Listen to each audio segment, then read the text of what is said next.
Hello everyone, my name is Jordan Spencer. I'm currently a senior at South Dakota State University, and for a project of mine, I'm going to be making a 5-part series on personal finance for recent graduates. The first installment of this will be student loans and debt, and we'll get into that right now. To start, we're going to be talking about the facts about student loans. Currently, there are 43.6 million borrowers that have federal student loan debt. The average student loan debt balance is $37,718, and the average public university student borrows $32,637 for a bachelor's degree. For repaying student loans, the average borrower takes 20 years to repay their student loan debt, and the average interest rate for 2022 and 2023 school year is 5.5%. And we'll be using that number later on for some calculations. One of the most important aspects of student loans is finding the right loan term for you. This is how long you're paying off those student loans, typically 10 to 20 years. You'll be charged more interest the longer the term of the loan. So it's best to find an interest rate and a loan term that matches your payment schedule, and find a payment that's manageable so you stick to it. This interest rate is the amount a lender charges a borrower based on a percentage of the amount loaned.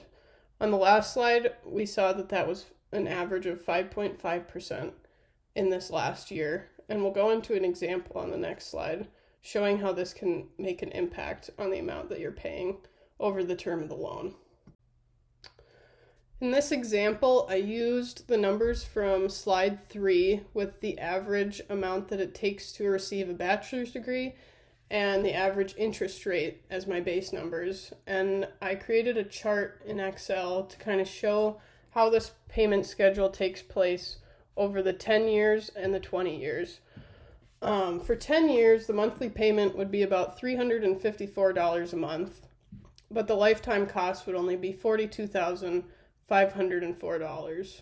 Whereas a 20-year payment, the monthly payments are going to be significantly lower at $225 a month.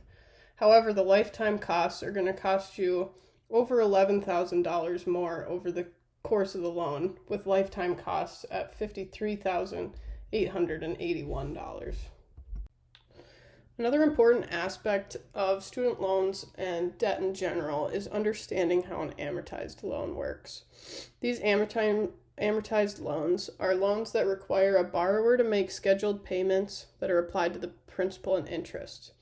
The principal is just the amount that you initially borrowed.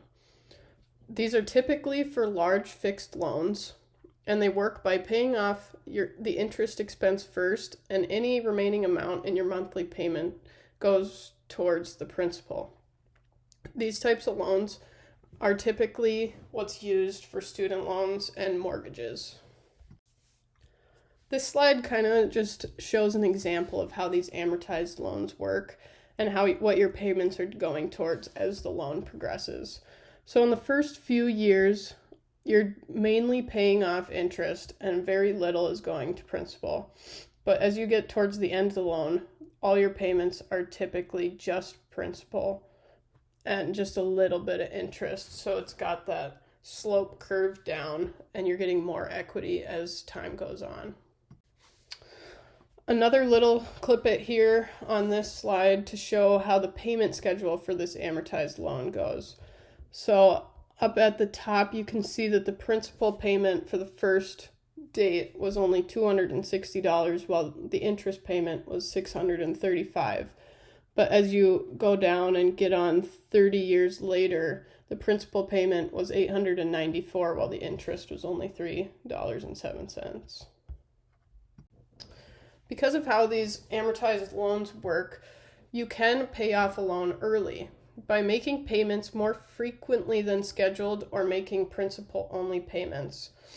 Since interest is charged on the principal, lowering the principal amount will lower the amount that accrues interest.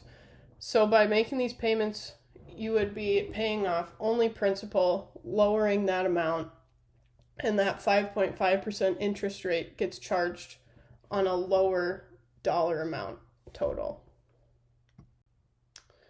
And we have reached the conclusion for the student loan and debt section of this personal finance for recent graduates. Next will be a part 2 on credit score. Thank you guys very much.